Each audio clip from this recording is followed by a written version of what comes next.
Alessandro Moretti was not asleep. His eyes were shut tight, his breathing slow and heavy, his tall frame sunk deep into the black leather armchair that dominated the library of the Moretti estate. To anyone watching from the doorway, he was nothing more than a man drifting through an afternoon nap, one hand resting loosely on the armrest, his chest rising and falling in a rhythm so steady it could lull a room to sleep. But behind those half-closed eyelids, his mind was sharp as a blade, calculating and waiting.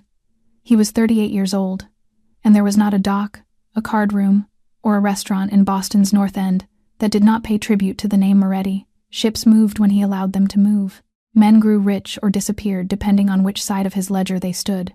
The whole city feared him, police captains, union bosses, rival families who spoke his name in lowered voices. And yet Alessandro Moretti, the man an entire city was afraid of, feared exactly one thing in this world. He feared believing in a human being. That was why the trap on the walnut table beside him had been staged to perfection. An envelope, already opened, lay carelessly within reach of anyone who entered the room. Inside it, $5,000 in $100 bills, several of them deliberately left sticking out, catching the firelight, the kind of money that could change an entire month for a poor person. It looked exactly like what it was meant to look like. The forgotten carelessness of a rich man asleep in his chair. He called it the test of conscience. He had played this game for years.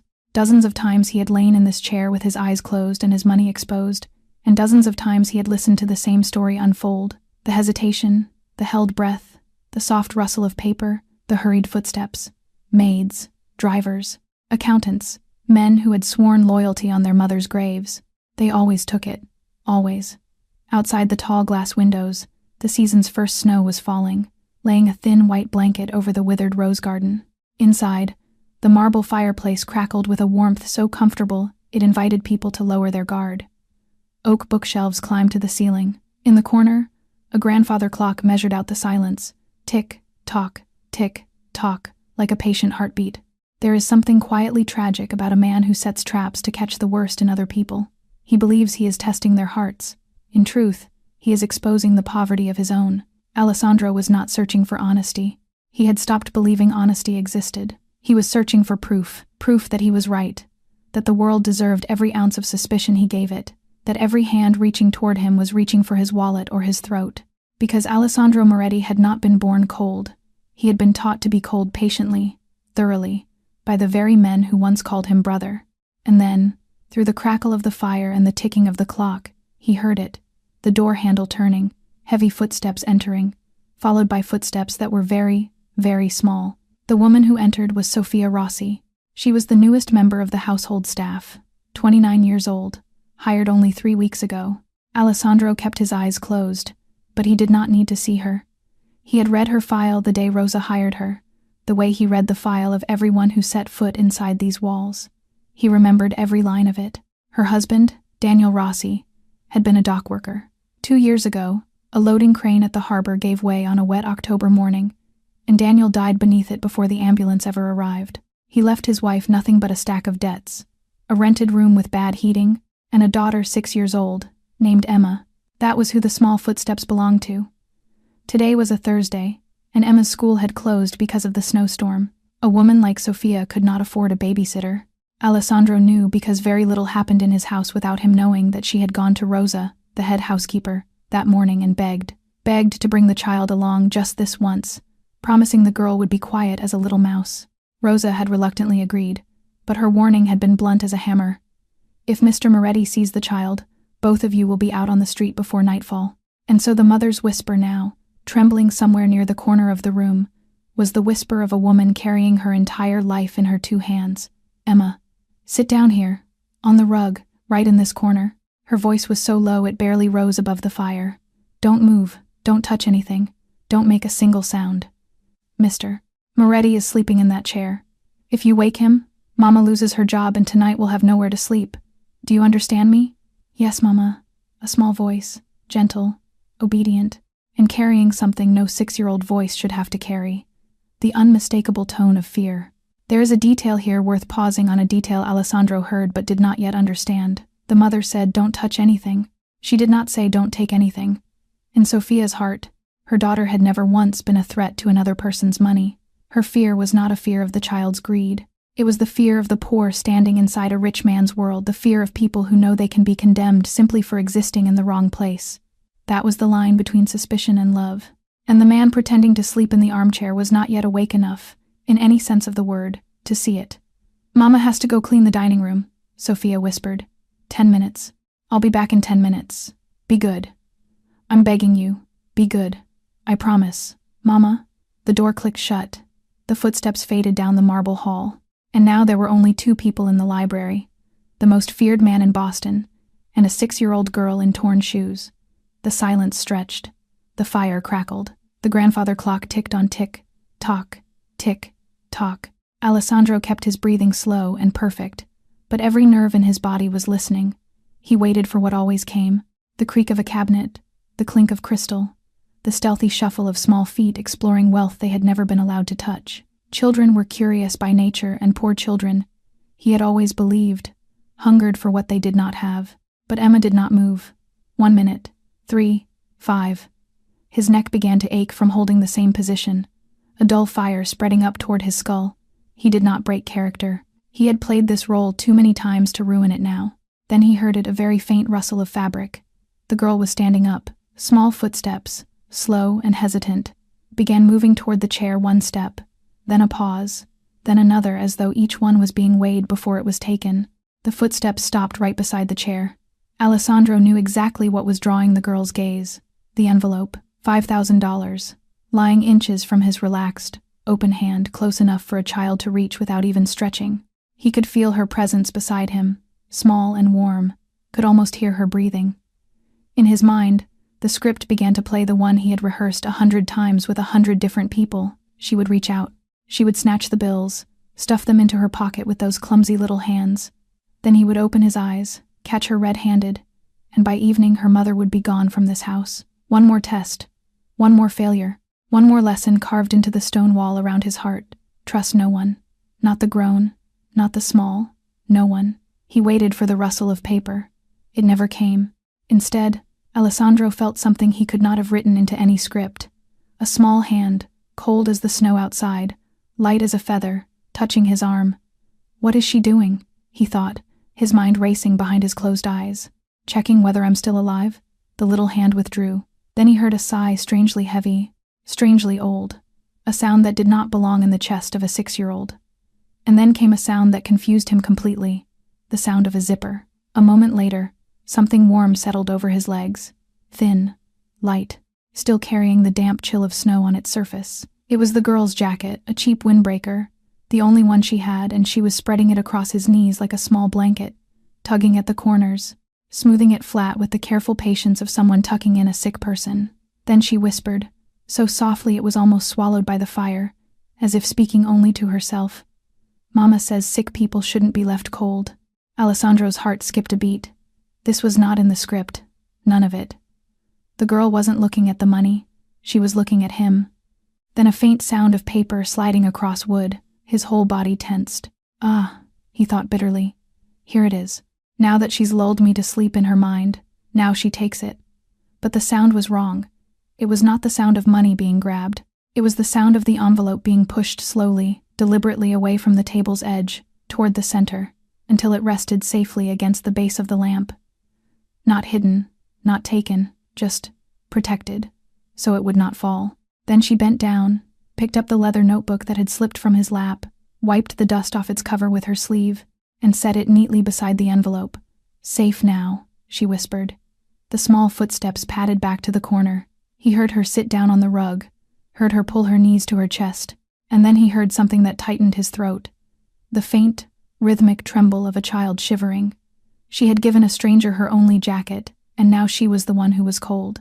Alessandro dared to open his left eye, just a sliver, hidden behind his lashes. And what he saw shook him to his core. A thin, scrawny child with messy hair, wearing hand-me-down clothes a size too big, her shoes torn open at the toes, and yet her small face was filled with such focus, such seriousness, such quiet care, that any adult watching would have felt ashamed of themselves. Here is the thing that a 6-year-old understood, and that the most powerful man in Boston had long forgotten. Kindness does not require the recipient to be deserving. Emma had not weighed whether the man in the chair was rich or poor, good or evil, worth helping or not. She had simply seen someone who was cold. Adults have learned 1,000 reasons not to be kind. Children have not learned them yet, and sometimes that not yet knowing is the greatest wisdom of all. Alessandro lay motionless, his mind utterly blank. He had set a trap to catch a rat. What he had caught instead was a dove, and somewhere deep inside him, in a wall that had stood for 15 years, hard as stone, the first crack appeared. A single question screamed silently through it. Why didn't you take it? I know you're poor. Your shoes have holes in them. Why didn't you take the money? Before Alessandro could begin to process the emotion rising in his chest, a memory came flooding back, a memory he had spent 15 years burying, and which now returned without asking permission. It was a rainy night at the old harbor, warehouse number 7. Alessandro was 23 then, walking half a step behind his father through the downpour, toward a meeting of brothers. Waiting for them inside stood Marco, who had eaten at their table 1,000 times, who had slept under their roof, whom Don Giovanni Moretti called my second son, Marco, the right hand of the family. The man Alessandro had called brother his entire life. Marco stood there in the middle of the warehouse, and behind him, stepping out of the shadows between the containers, were the men of the Romano family. Alessandro remembered the exact half-second when his father understood. He remembered the old man's shoulders, how they didn't flinch, didn't tremble, only lowered slightly, as if under a weight that had finally arrived. Then the gunfire tore the night apart. Don Giovanni Moretti collapsed into his son's arms. Alessandro pressed his hands against the wound and screamed for help that would never come.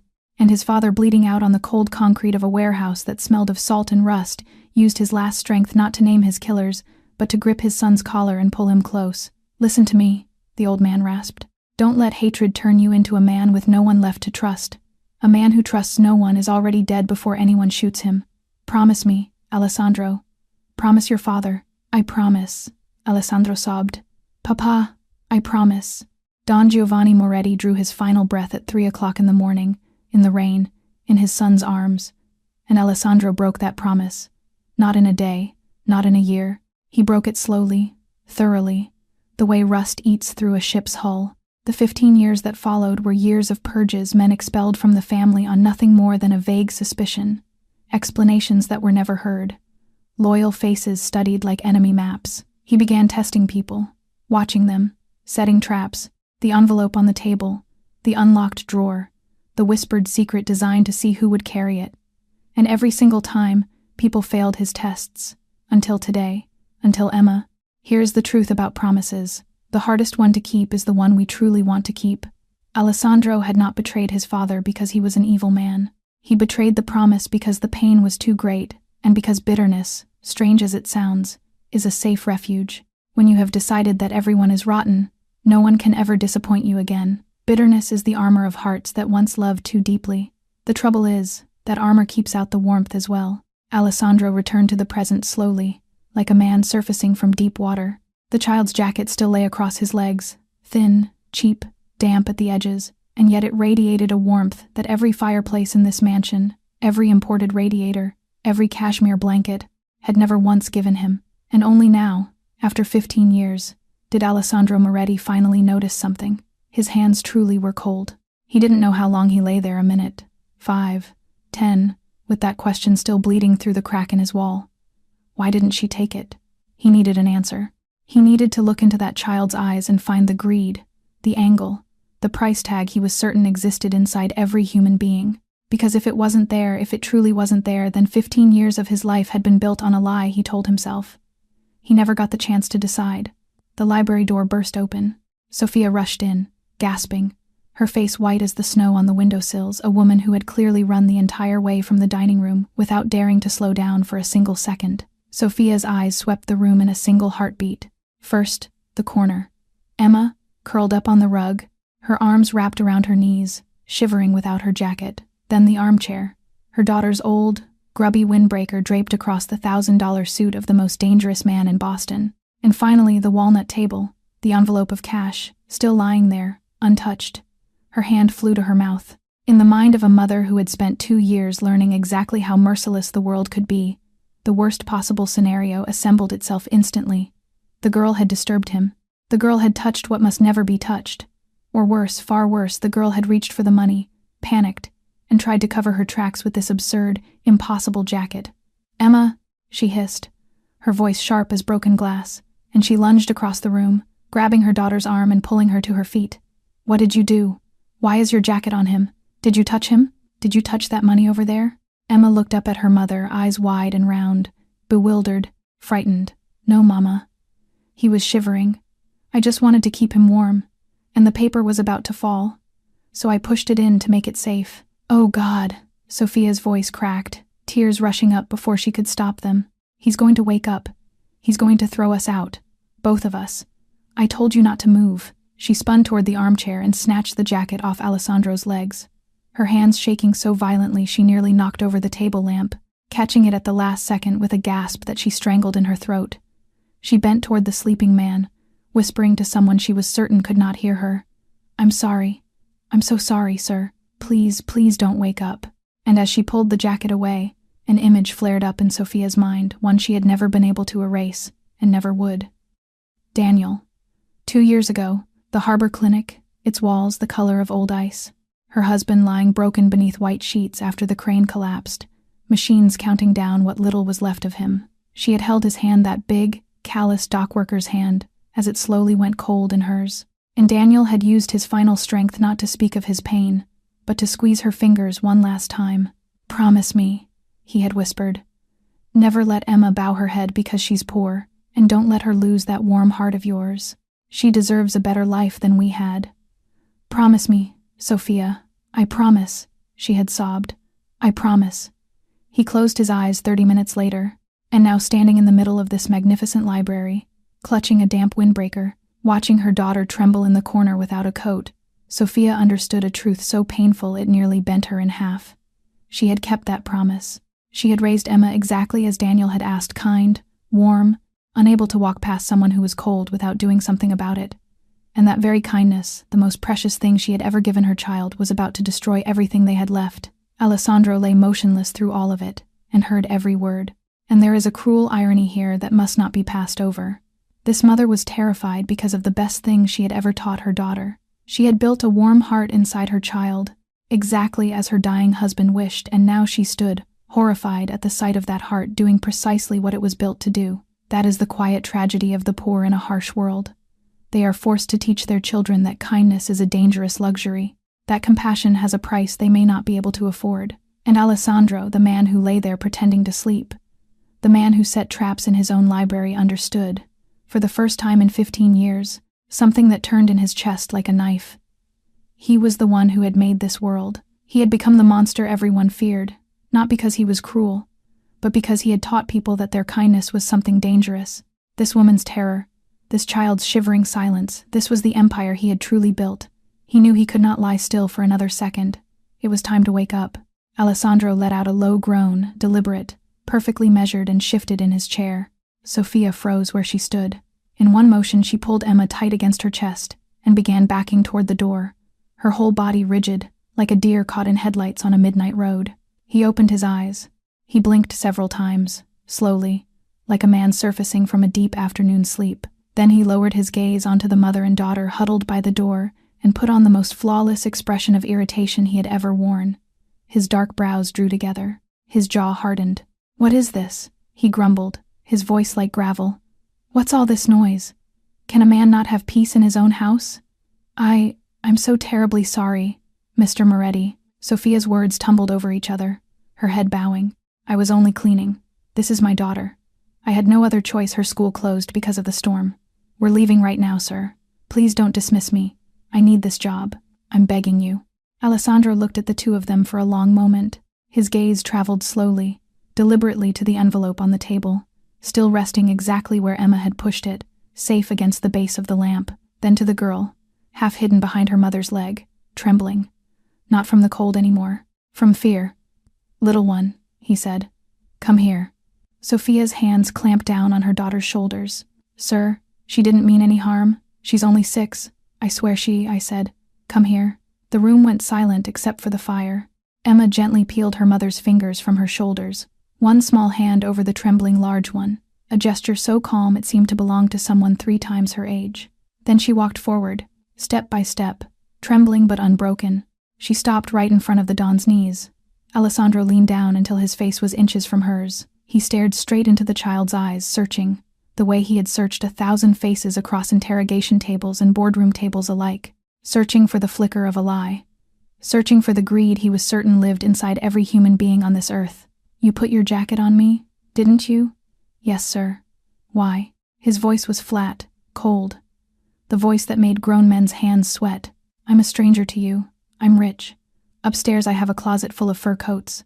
Why would you give me your jacket?" Emma looked down at her torn shoes. For a second, he thought she might cry.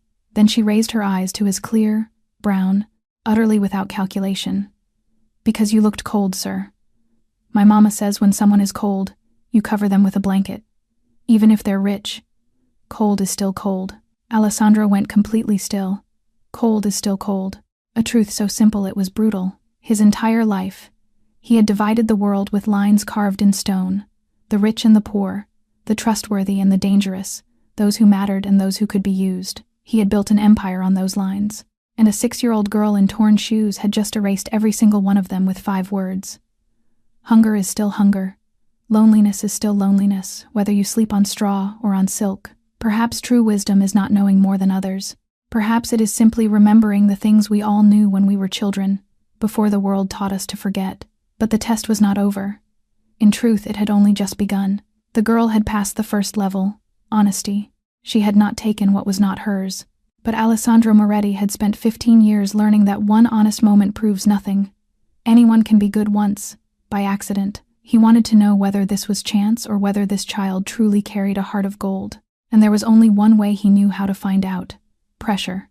His eyes drifted down to the armchair, to the dark, damp stain on the leather, where the wet jacket had rested against his legs. He raised one hand and pointed at it. And when he spoke, his voice dropped into the register that had ended careers and started wars. "My chair," he said slowly. "Italian leather. Imported. $200 a yard, and now it's wet." He let the silence sit for a moment, then delivered the lie without a flicker. "Water ruins leather. It can't simply be dried, it eats into the hide. It will need professional restoration." He looked up at Sophia, his face carved from stone. $500. He watched them carefully, watched the mother's face drain of what little color it had left. Because this was the real test, the one Sophia could not see. He wanted to know what pressure would do to this little family, whether the mother would turn her fear into anger and unleash it on the child, whether $500 impossible dollars would break the bond between them, the way money, in his experience, broke everything. Sophia looked at the stain, then at Alessandro, and the tears came not loud, not desperate, just silent water sliding down a face that had run out of everything else. "Mr. Moretti, please." Her voice was barely holding together. "I don't have $500. I haven't even been paid this month yet. Please take it out of my wages. I'll work for free. I'll work every weekend, every holiday. I'll do whatever needs to be done. Just please, please don't do anything to my daughter." Alessandro's eyes narrowed slightly. She's willing to work for nothing. In 15 years of tests, he had watched grown men sell out their closest friends over sums smaller than this. He had watched employees blame each other, spouses blame each other, brothers blame each other.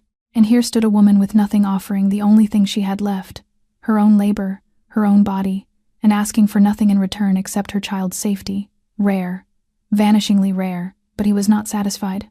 Not yet. The mother had passed. There remained one more heart to weigh. He turned his gaze down to the girl, and his voice came out flat and hard as the marble of the fireplace. "And you caused this damage. Do you have anything to say for yourself?" Emma stepped forward. She did not cry. That was the first thing that struck him. The child did not cry. Her small face was strangely, impossibly serious, like a soldier standing before a tribunal. She reached into the pocket of her worn trousers, dug for a moment, and then opened her small hand. Resting in her palm was a tiny wooden bracelet, carved with the shape of a star. The paint had chipped almost entirely away. The string was frayed. To anyone else in the world, it was worthless, a piece of scrap that wouldn't fetch a single dollar at any market in Boston. But the way Emma held it, cradled in her open palm, steady, careful, she might have been holding a diamond. "I don't have $500, Emma said softly. "But I have this. It's my papa's star. He carved it himself, with his own hands, before he went to heaven. He told me whenever I'm scared, hold it tight, and he'll be right there with me." "Emma, no!" Sophia's voice broke. "You don't have to, it's okay, Mama." The girl looked up at Alessandro, her eyes clear and steady. You can take my papa's star, sir, to pay for the chair. It's my best friend. But you're angry, and I don't want you to be angry at my mama." And she placed the little wooden bracelet on the expensive mahogany table, right beside the leather notebook. Alessandro did not move. He could not move. He stared at the tiny carved star, and his breath caught somewhere in his throat and refused to come out. The room, this vast library with its ceilings 4 meters high, suddenly felt too small to breathe in. He thought of the envelope of cash sitting on that same table. Thousands of dollars. Money he had laid out as bait. Money that meant nothing to him. Money he would not have noticed losing. Then he looked at the chipped wooden bracelet beside it. This child was offering the most precious thing she owned in the world to fix a mistake that had been born of kindness. She was giving up the only keepsake she had left of her father, just to save her mother's job. She was 6 years old, and she was paying a debt she did not owe, with a treasure that could never be replaced. The heart that had been frozen inside Alessandro Moretti for 15 years split open with a sharp, searing pain. And in that moment, he understood a truth that shook him to his foundations. This child who had nothing was richer than he would ever be in his entire life. He had millions of dollars. He had never not once sacrificed the thing he loved most for anyone, and he likely never would have, if this afternoon had not happened. Here is the moment worth pausing on. Longer than any other in this story, Emma was not giving from her surplus. She was giving away something irreplaceable. There is a vast distance between giving from abundance and giving from scarcity. The rich donate all the time, and they rarely feel pain. Emma felt pain. You could see it in the way her eyes followed the bracelet as it left her hand. And it is precisely that pain that is the true measure of generosity. Alessandro, who had never once hurt while giving anything away, was witnessing real generosity for the first time in his life, and it came from a child with holes in her shoes. The silence stretched on and on. Outside the tall windows, the snow kept falling, soft and indifferent. Alessandro slowly reached out and picked up the bracelet. His hand, the hand that had signed away men's fates without a tremor, was shaking. "You." His voice was no longer the voice of a dawn. It was barely a whisper. "You would give me this, just because a chair got wet?" Emma tilted her head, watching him with those clear brown eyes. "Is it enough, sir?" Alessandro closed his eyes. Behind his eyelids, 15 years of faces paraded past partners, soldiers, friends, family, every one of them reaching toward him, and every one of them reaching to take. Not one of them had ever stood before him with open hands, offering everything they had. "Yes," he whispered, opening his eyes. "It's enough. More than enough." Alessandro sank back into the chair. The performance was over. He could not play the villain for another second. The mask had grown too heavy to hold against his face. "Sit down," he said. And his voice had changed completely. No sharpness, no authority. It was the voice of a tired, lonely man. Sophia stood frozen, unable to process the shift. Out of pure habit, the old steel returned to his throat. I said sit down, and then, immediately, it softened into something no one in this house had ever heard from him. "Please, just sit. Don't look at me as if I'm about to eat the two of you." Sophia hesitated, then lowered herself onto the very edge of the sofa, instinctively pulling Emma into her lap, her arms wrapping around the girl like a shield. Alessandro looked down at the wooden bracelet in his hand, his thumb slowly turning the little carved star, his eyes fixed on something very far away. "I have a confession to make," he said, still looking at the star. He drew a breath. "The chair isn't damaged at all. It's just wet. In an hour, it will be dry." Sophia exhaled a long, shaking breath she had been holding far too long, a breath that seemed to carry 2 years of exhaustion out of her body. Then came the second confession. He raised his head and looked directly at the mother and daughter. "And I wasn't asleep." Sophia's eyes went wide. You weren't asleep?" "No." He shook his head slowly. "I was pretending. I deliberately left that money on the table. I wanted to see if you would take it. I wanted to catch you." Sophia's arms tightened around Emma. The hurt spread across her face plainly, undisguised the hurt of a woman who had scrubbed this man's floors for 3 weeks while he lay in wait for her to fail. "You tested us," she whispered, "like mice in a maze." "Yes," he admitted, without evasion, without excuse. "I'm a bitter man, Sophia. I believe everyone is a thief. I believe everyone has a price." He lifted a trembling finger toward Emma, and his voice began to crack apart. "But this child, she didn't take the money. She covered me with her jacket simply because she thought I was cold, and then she offered up her father's keepsake to save her mother." He raised a hand and wiped away a tear rolling down his cheek. making no effort to hide it. I lost my way. I have all the money in the world, and I am poor. And you have nothing, and you've raised a little queen. And then came the moment worth more than everything else in that room. Emma's small brows knitted together. She was confused, genuinely confused, because in her world, no one pretended to be cold in order to trap someone else. Such a thing did not exist. So, you were pretending to be cold, sir? Alessandro opened his mouth to answer. But the girl went on, her voice innocent, simply thinking out loud. But your hands really were cold. I felt them. Alessandro went absolutely still. It was true. His hands really had been cold. He had set a fake trap, but the cold was real. The loneliness was real. And the child's kindness was real, too. The girl had touched a truth he had never anticipated. A truth hiding beneath 15 years of performances. He was not playing the role of a man who needed warming. He was the man who needed warming. Perhaps that is the most frightening thing for men like Alessandro. They put on so many masks, so many performances, precisely so that no one will ever see the truth. But sometimes a child, with her clumsy honesty, sees straight through all of it because she never cared about the performance in the first place. She only cared about the cold hand. And that, it turned out, was the only thing that mattered. Alessandro rose from the chair. He crossed the room and stood before Sophia, holding out the envelope. Take it. Sophia shook her head, pulling back. No, sir. I don't want your money. I just want to work. I want to earn our living honestly. Take it, he said gently. This isn't charity. It's tuition payment for the lesson your daughter just taught me. His voice lowered. Buy the girl a warm coat, new shoes, and buy yourself a bed that doesn't make your back ache every morning. Sophia's hands trembled as she reached out and accepted the envelope, her thank you dissolving somewhere in her throat before it could become words. Don't thank me yet, Alessandro said, and a real smile, the first one in years, touched his lips. I have a business arrangement to discuss. With Emma. He held up the wooden bracelet. I'm keeping this star. It's mine now. You used it to settle a debt. Fair and square. Emma's face flickered with a sadness she tried very hard to hide. But he went on. The problem is, I don't know how to take care of something this precious. I need help. I need someone to remind me how to be kind. He lowered himself onto one knee. The movement sent a sharp ache through his knee, and he did not care so that his eyes were level with the 6-year-old's. Emma, after school, come to this library, do your homework here, and teach this grumpy old man how to be kind again. In return, I'll take care of your education all the way through college. Do we have a deal? Emma turned to look at her mother. Sophia was crying, one hand pressed over her mouth, and through the tears she nodded. The girl turned back.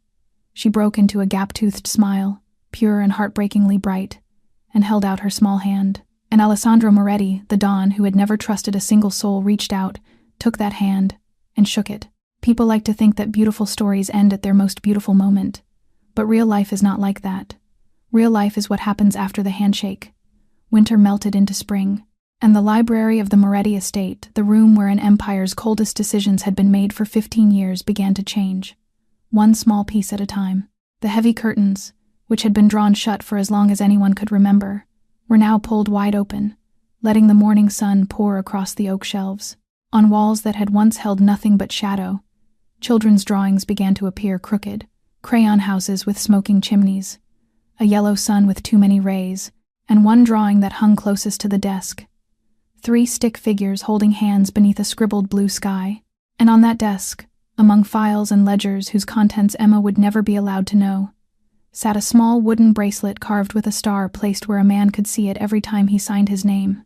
A new rhythm settled over the house. Every afternoon, Emma sat cross-legged on the rug with her homework spread around her, and Alessandro leaned down from his chair, patiently walking her through each arithmetic problem. Mr. Moretti, I don't understand this one. Call me Alessandro, little one. He had repeated it so many times it had become a ritual between them. Let me take a look. Sophia would bring in the tea. In the beginning she kept her head bowed, kept her distance, set the tray down and retreated the way servants had always retreated from this room. But the distance shrank. Week by week, she began to stay. Then came dinners, 3 people at a table built for 20 small stories, silly jokes, Emma's laughter ringing off the marble. For the first time in 15 years, there was laughter in the Moretti house. And the Don himself was changing, in ways his men could measure. When a low-level soldier was caught skimming from the books, an offense with only one traditional outcome, Alessandro learned the man had 2 small children, and let him go with a warning and a transfer. His men exchanged glances in the hallway afterward. Nothing like it had happened in 15 years. He began asking Sophia strange questions. Which school Emma attended, what a good pair of children's shoes cost, things he had never in his life needed to know the price of. And when Rosa, the head housekeeper, sent a man to clean the faint water stain still ghosting the leather of his armchair, Alessandro stopped him at the door. "That's not a stain," he said quietly. "That's where a child covered me with her jacket. Leave it there." But the underworld has sharp ears, and it began to whisper, "Moretti has gone soft." Luca, his consigliere, the iron-faced man who had stood at his shoulder through 15 years of war and silence, closed the office door one evening and said what no one else would dare to say. "Kindness, in our world, is the smell of blood among sharks. Don, I am glad for you." He paused. "And I am afraid for you." Alessandro stood at the window, looking down at the rose garden where Emma sat with her sketchbook, tongue between her teeth, drawing the fountain. He answered without turning around. "For 15 years I was perfectly safe, Luca, and for 15 years I was dead. Now I'm alive." He watched the girl below erase something and start again. "And being alive means taking risks. There are walls that take 20 years to build, and one child's jacket to bring down. But it must be said, the world outside that wall is not as gentle as the child who pulled it down, because 5 miles away, in a walled villa on the south side of the city, a silver-haired man sat before a fireplace, turning a photograph over in his fingers. It had been taken through a telephoto lens, from a rooftop across the street. It showed Alessandro Moretti, the wolf of the North End, the man no bullet and no betrayal had touched in 15 years, laughing in the sunlight, pushing a little girl on a swing in a rose garden. The man holding the photograph was named Vittorio Romano. Vittorio Romano was 55 years old, and he had spent 40 of those years learning that power is a thing. You hold the way you hold water with both hands cupped tight, watching it leak through your fingers anyway. He was the head of the Romano family, the Moretti family's rival for 2 generations, and there was something else about him, something only a handful of living men knew. 15 years ago, it was Vittorio Romano who had found the crack in the Moretti fortress. It was Vittorio who had spent months whispering to an ambitious young man named Marco, Vittorio who had bought his loyalty piece by piece, and Vittorio who had given the order on that rainy night at warehouse number 7, the order that put Don Giovanni Moretti in the ground. His only regret, he had said more than once, was that the son had walked out of that warehouse alive. But the empire Vittorio had built on that night was rotting now. His soldiers muttered in back rooms about late payments. His money was thinning, and one by one, the small families of Boston were drifting toward the Moretti organization, toward the young Don, who was quietly turning docks and restaurants legitimate, whose businesses now made more in daylight than Vittorio's made in the dark. Understand this about Vittorio Romano. He was not a greedy man. Greed had burned out of him decades ago. He was afraid. It was the fear of an old wolf who smells the day coming when the pack turns on him. Vittorio had personally witnessed what this world did to aging kings. He had watched 2 old dons, men he'd drunk wine with, be finished off by their own lieutenants the moment they showed weakness. He did not intend to die in a parking garage, shot by some boy whose name he'd never bothered to learn. And fear not, greed is what makes men truly merciless. A greedy man takes what he wants and stops. A frightened man burns everything, because no amount of ash ever feels safe enough. Now he sat before his fireplace, tapping one finger against the photograph. 15 years, he said to the trusted lieutenant standing beside him. 15 years, and no one has been able to touch Moretti. Do you know why? He didn't wait for an answer, because he had nothing to lose. No wife, no children, no lover, no vice, no weakness. A man with nothing to lose is the most terrifying creature on God's earth. He smiled then, and his finger came to rest on Alessandro's face in the photograph, on that unguarded, sunlit smile. A smile no surveillance camera had ever captured in 15 years. But look at this. Look at him. His voice dropped, almost tender. He's just acquired something to lose. The first order was precise. The woman and the child were not to be touched. Not yet. First, remove Moretti himself the old way. A clean assassination before the man finished dragging his empire into the daylight and became untouchable, protected by lawyers and ledgers instead of guns. And Vittorio had exactly the opening he needed. His information came from inside the Moretti estate itself, a source close to the dawn, close enough to know the household's rhythms. The message had arrived that morning.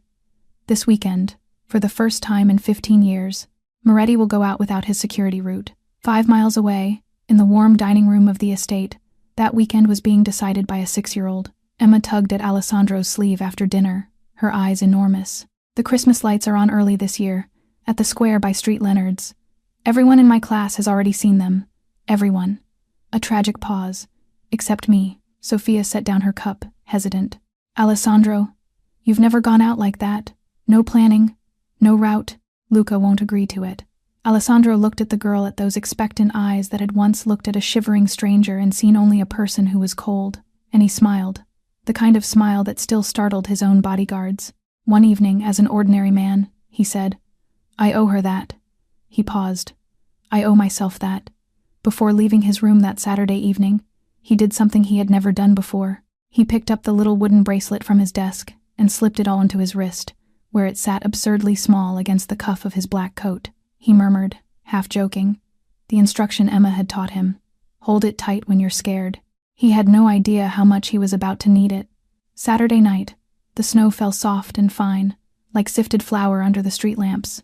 3 figures came down the steps of Street Leonard's church and melted into the crowd, flowing toward the lights, Emma in the middle, one small hand in her mother's, the other in Alessandro's. And at the end of the street, behind the curtain of falling snow, a black car started its engine.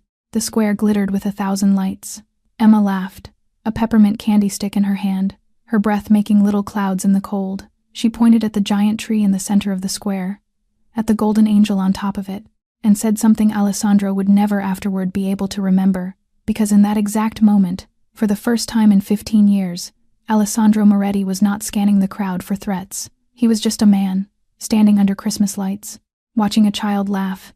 It was the only 4 minutes of carelessness he had allowed himself in a decade and a half, and 4 minutes was more than enough.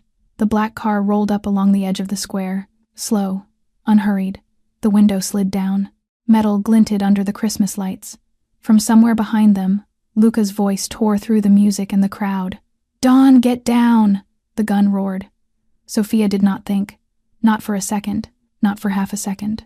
She shoved Emma down behind the stone flower planter and threw her own body in front of Alessandro. 2 more shots.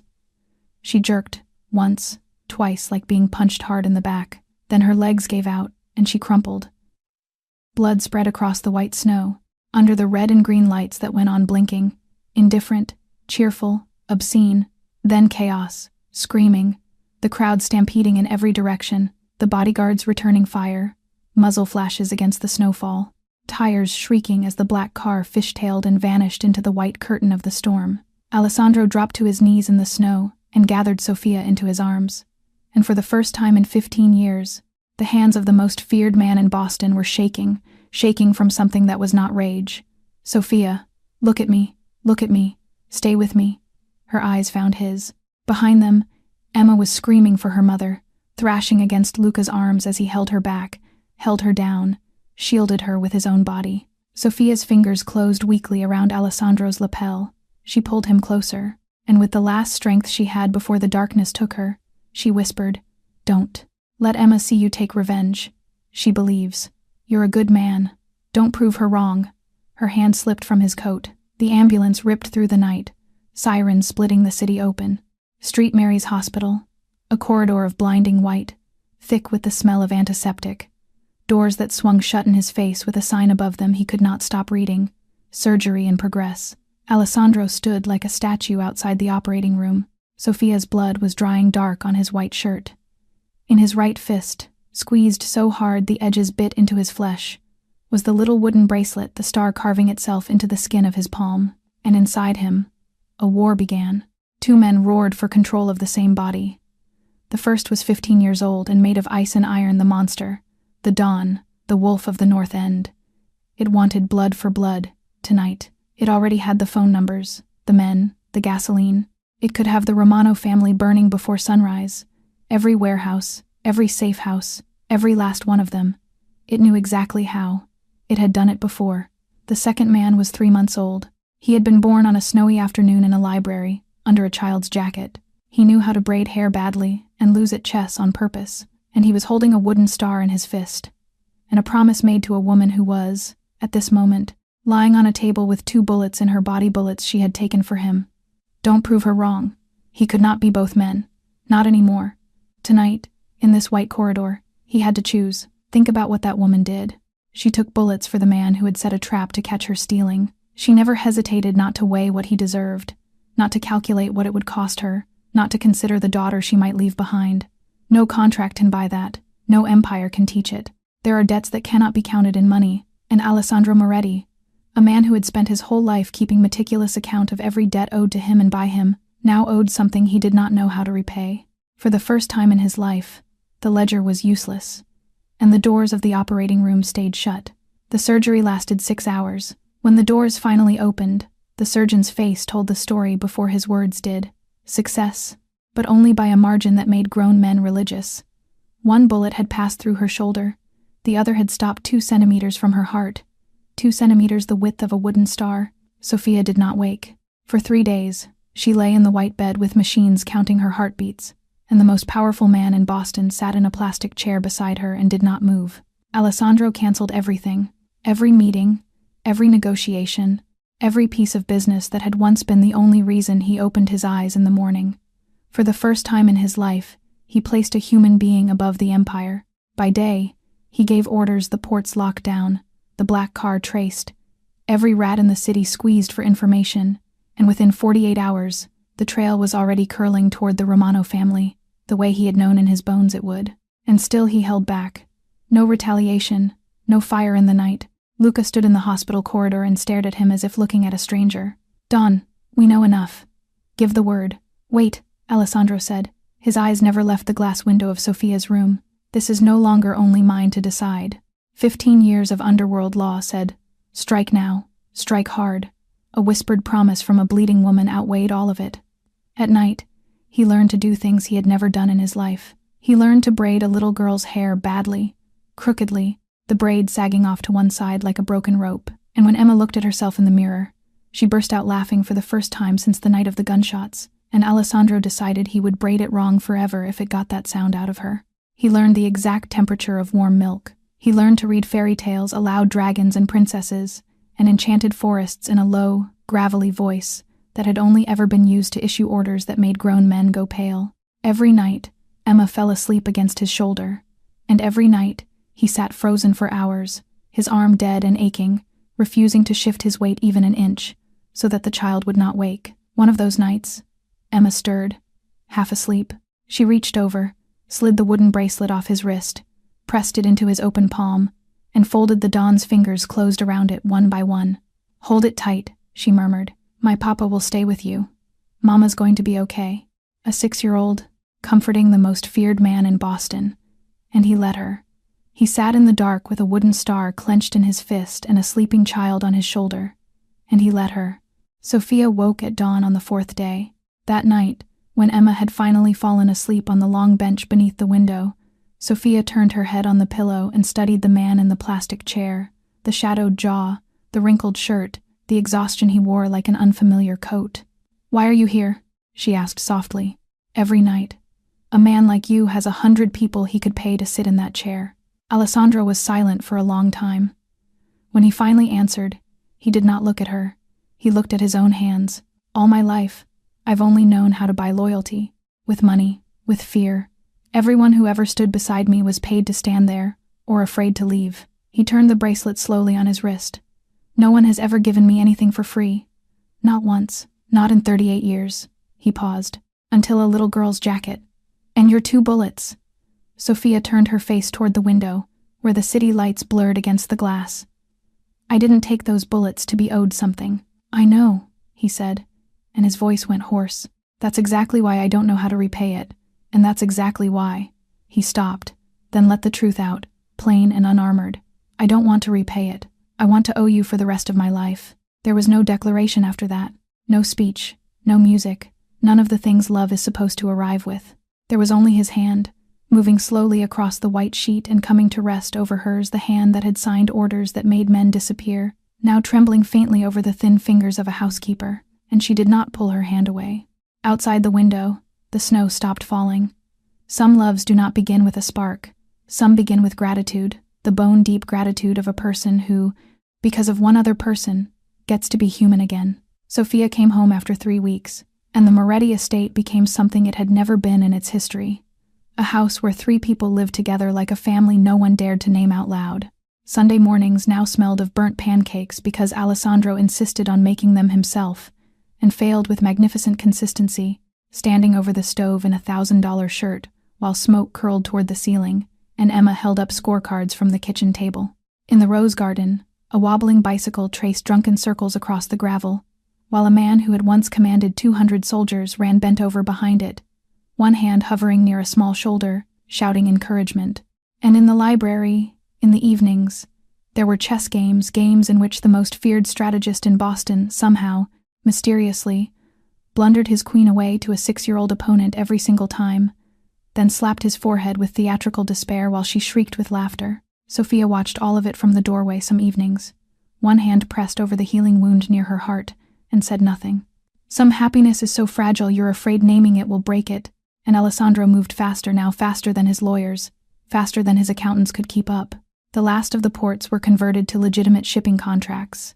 The card rooms were shut down, one by one, their doors chained. Peace envoys went out to the small families of Boston with terms so generous they were signed within days.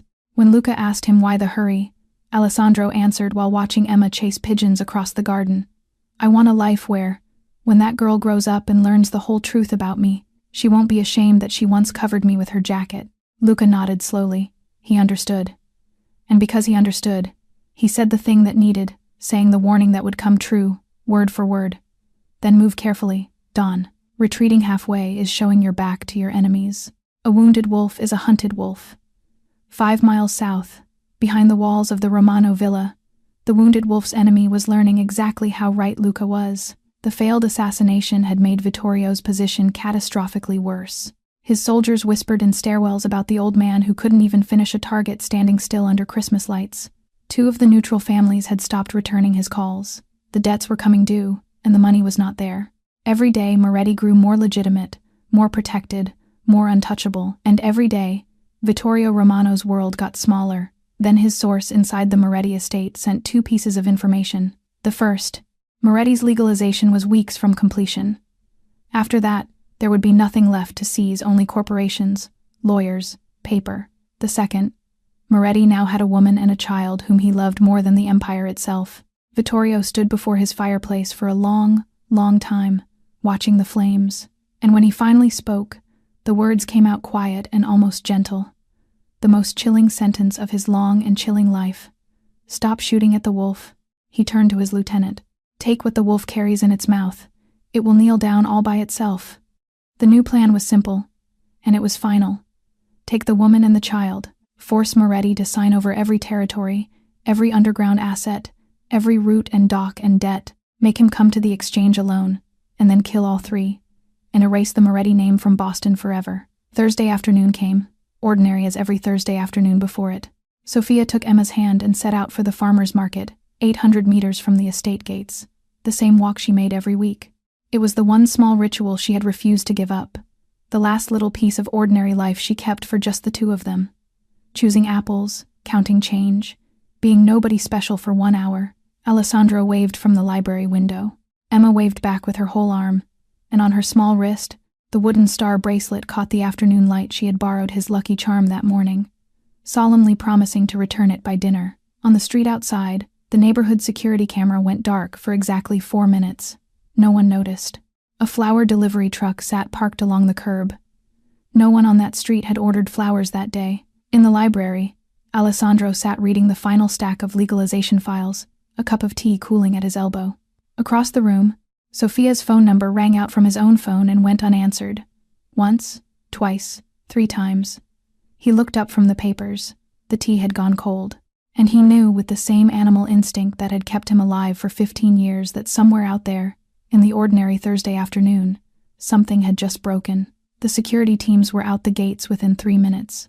They found the scene 400 meters down the road, and it was silent in a way that made hardened men speak in whispers. A basket of apples, overturned, the red fruit scattered across the asphalt like drops of blood, a child's shoe, lying on its side near the curb, and there on the gray, trampled snow, the little wooden bracelet with the carved star. Emma had slipped it off her wrist and dropped it. Deliberately, a 6-year-old girl, in the most terrifying moment of her young life, being dragged toward a stranger's truck, had kept her head clear enough to leave behind her papa's star a marker, a message, a trail for the one person she knew would come looking, smart and brave, her mother's daughter, to the bone. Alessandro knelt in the middle of the road and picked up the bracelet with both hands, the way a man lifts something holy. Around him, the first flakes of a new snowfall began to drift down, and the years collapsed.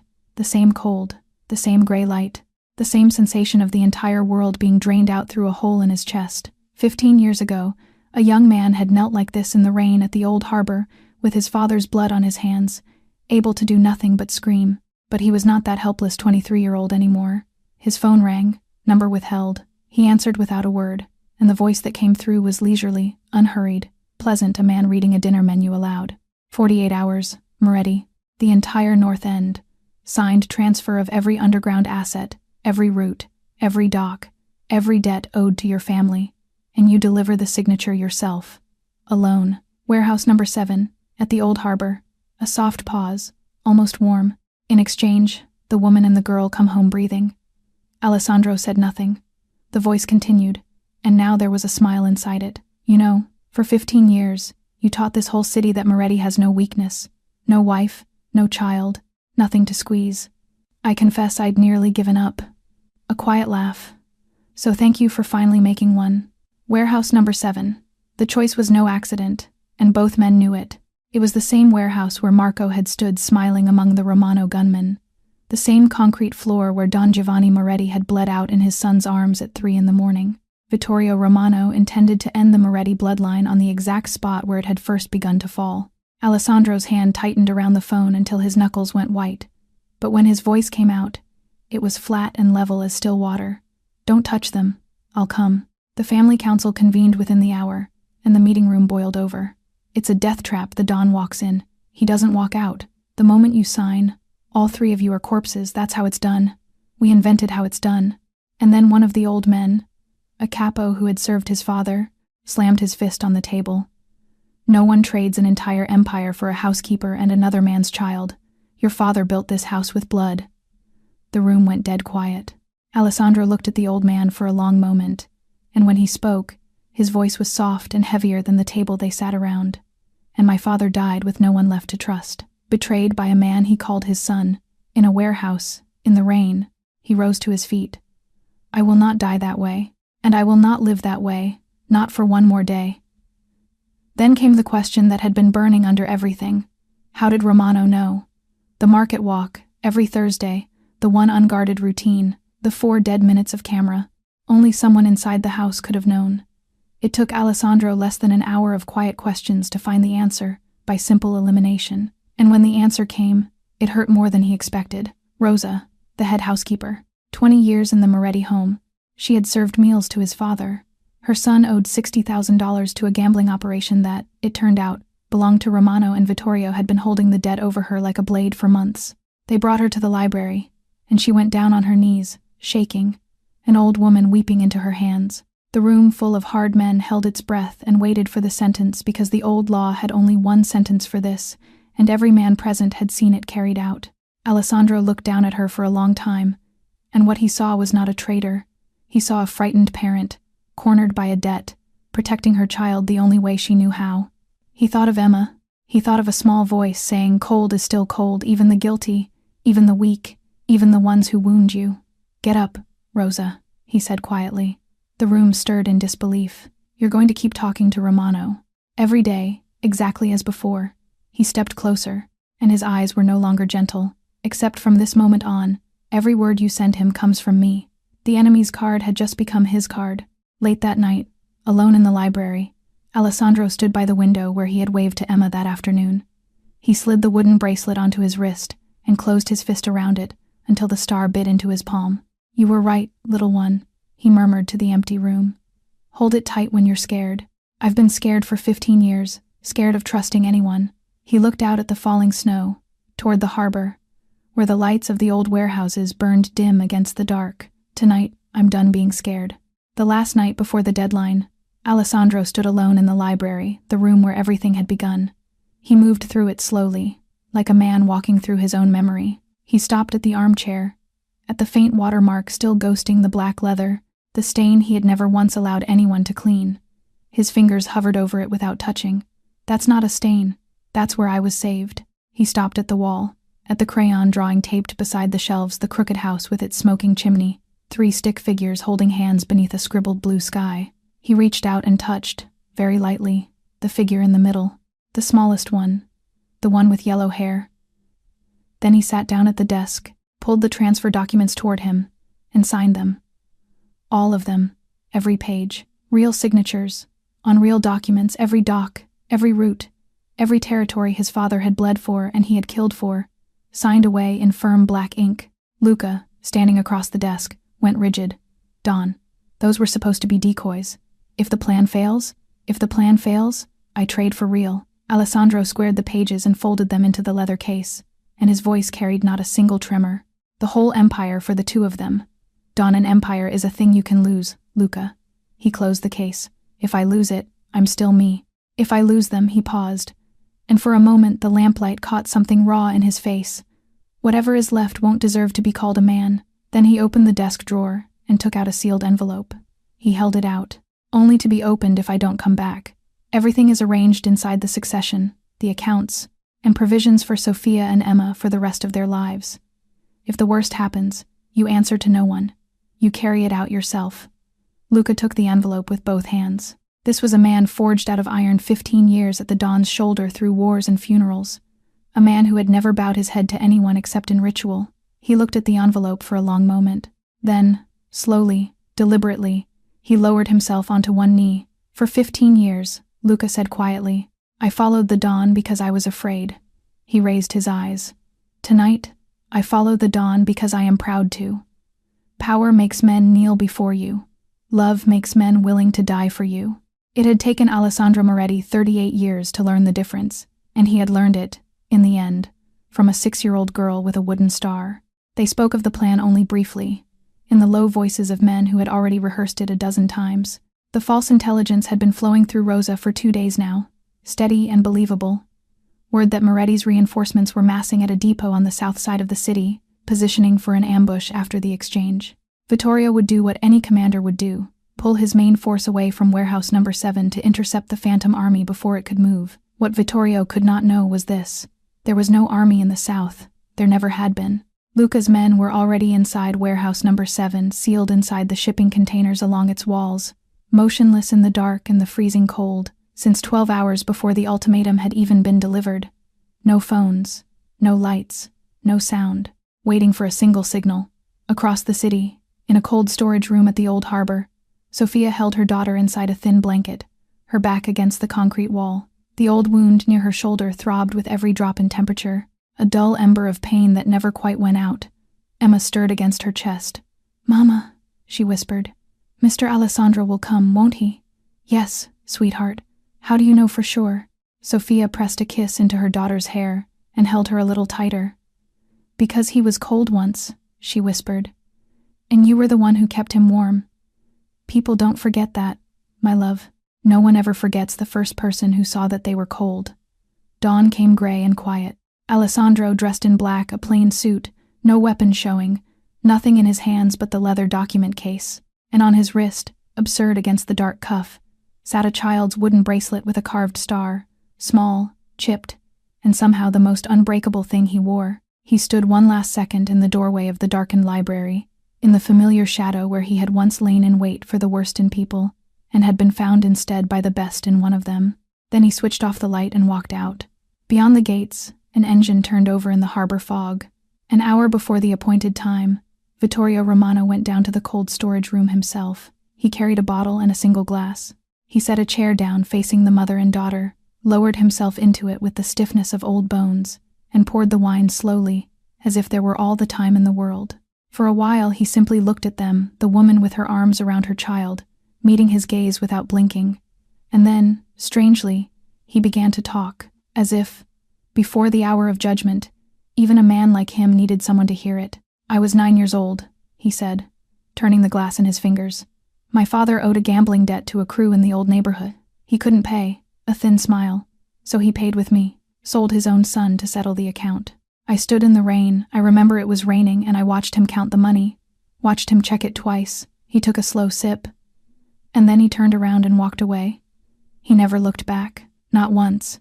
I stood in that rain and I waited for him to look back, and he never did. The storage room was silent, except for the hum of the cold. That night, I learned the only lesson on this earth worth learning. He leaned forward, elbows on his knees. Family is merchandise. Love is merchandise. Everyone sells.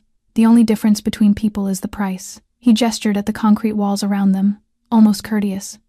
And tonight, your Moretti will prove me right. He won't come, or he'll come with an army at his back and let the bullets decide. But walk in here alone, and trade an empire for a housekeeper and another man's child? He shook his head slowly. No one on this earth does that. No one ever has. Sophia looked at him for a long moment. When she answered, her voice was so calm it made the old man pause with the glass halfway to his lips. You're wrong, she said. But not because you misjudge people. You're wrong because in your whole life, you have never once met someone who looked at you and saw a human being. She held his gaze. He has. Vittorio's jaw tightened. He was reaching for some reply, something dry and cutting, when a small voice cut through the cold room, clear as a bell.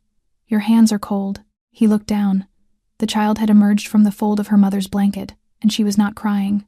She was looking straight up into his eyes, the eyes that made hard men study their shoes, with nothing in her face but a kind of grave, 6-year-old concern. They're cold like Mr. Alessandro's used to be, Emma said. You've been cold for a really long time too, haven't you? Vittorio Romano went absolutely still. For half a second, no more, something moved across that old wolf's face.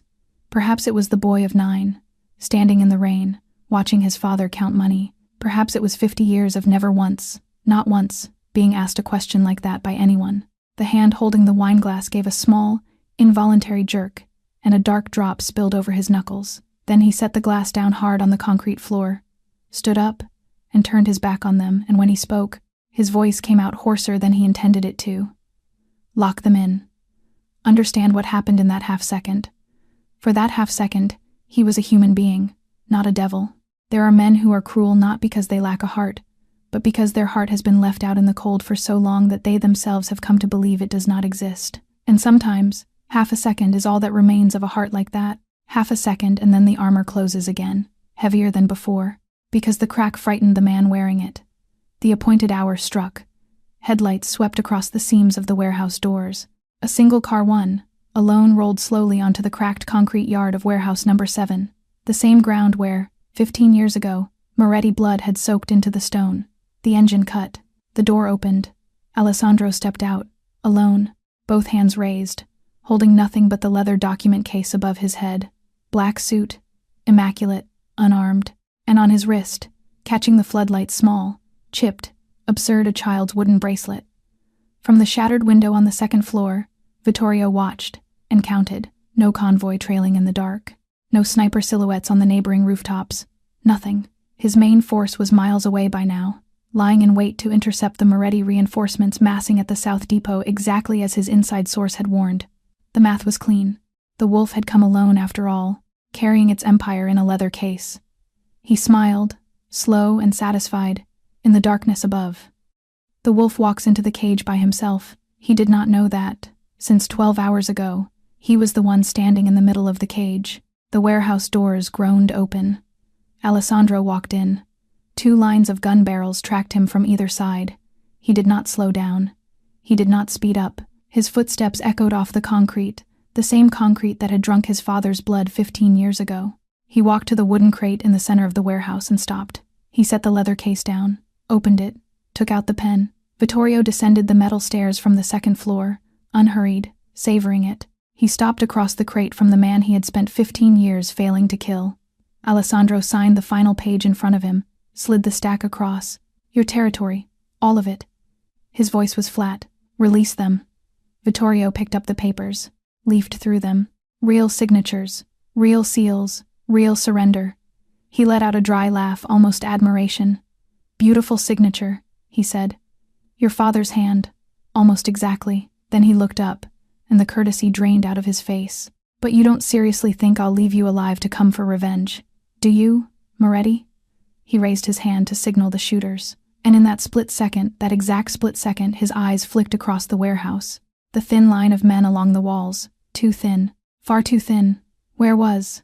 A flicker of doubt, half a heartbeat too late. Alessandro's fist closed around the wooden bracelet, the signal. The container doors blew open all at once.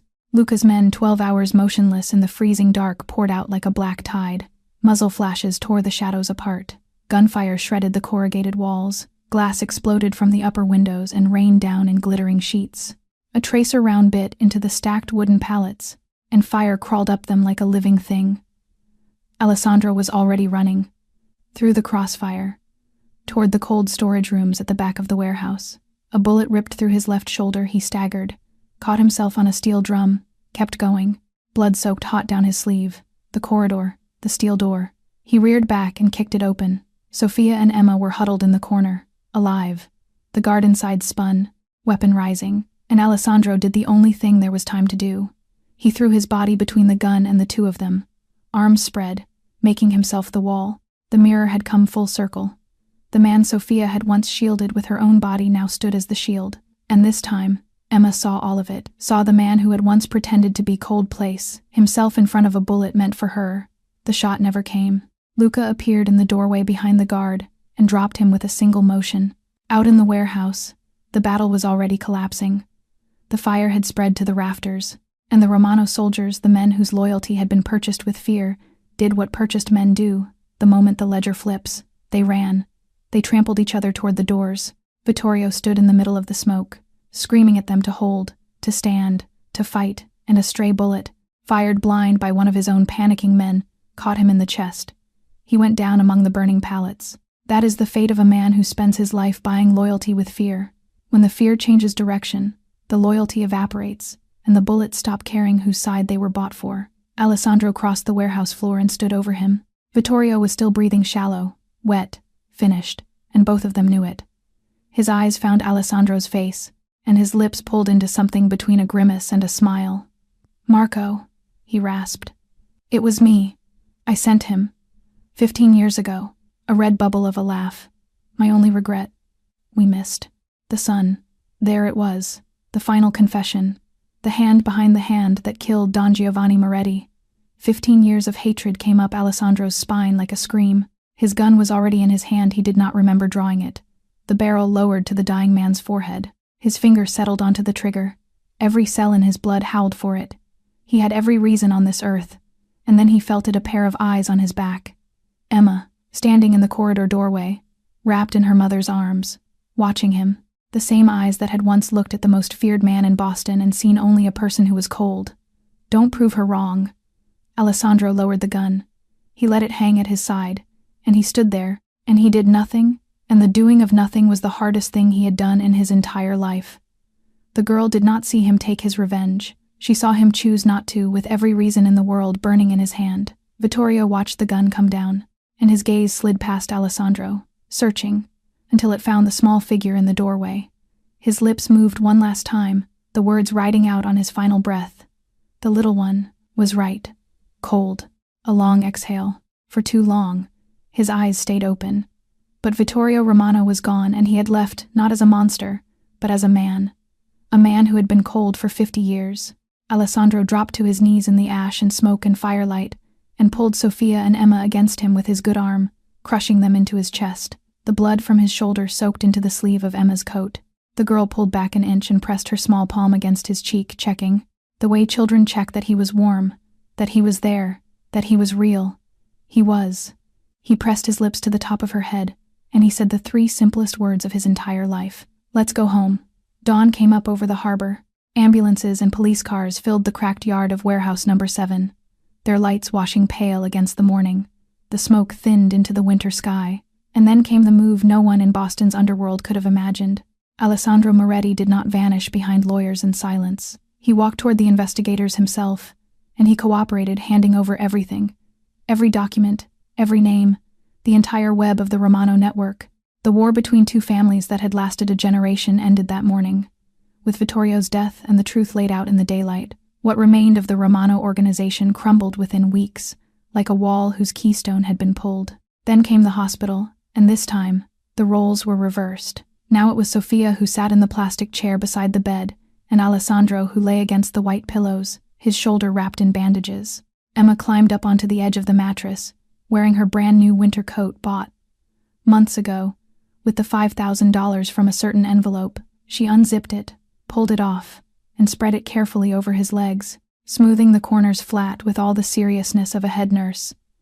"This time I have 2 jackets," she announced. "You can keep one." The circle closed. Alessandro laughed until the tears ran down his face, and this time, no one in the room had to ask why. Weeks later, he stood before the family council and made the declaration that would be talked about for years. Every illegal operation dissolved. Everything remaining converted to the light port logistics, restaurants, construction, real estate. Any man who could not walk the new road was free to leave, with a fair share and no grudge held. "The Moretti Empire is not dying," he told the stunned room. "It is simply done needing blood. Some men left, more stayed. Luca stayed and became the first fully legitimate chief executive in the history of the Moretti name.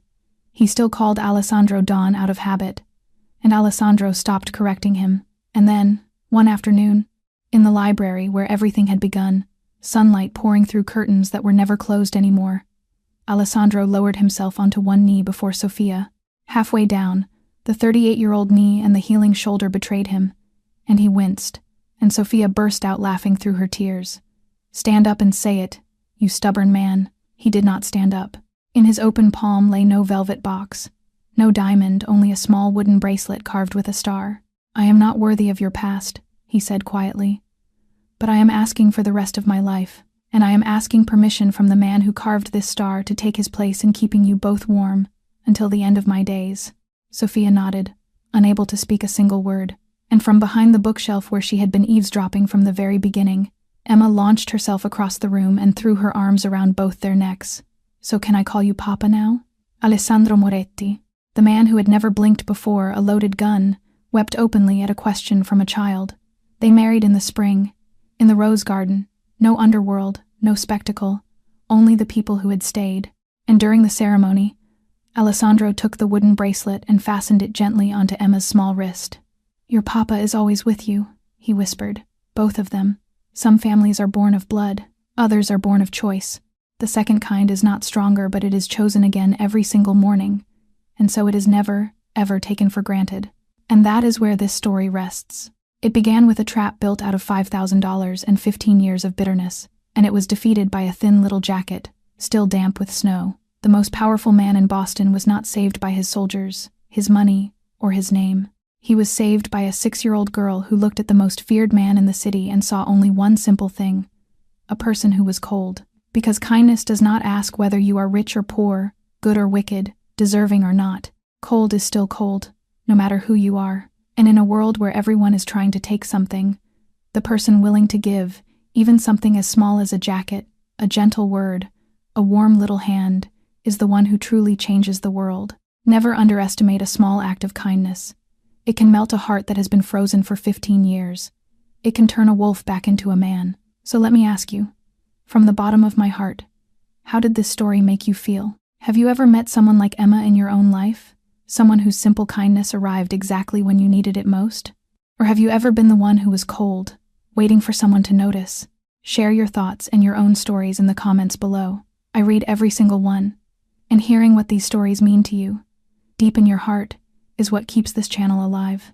And if this story touched something in you, please press that like button, subscribe to our channel, and share this video with someone who needs a little warmth today so that stories of kindness like this one can travel even farther, and so you never miss the new stories we bring you every single day.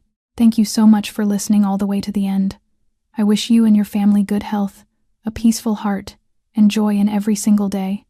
Goodbye for now, and I will see you again in the next story.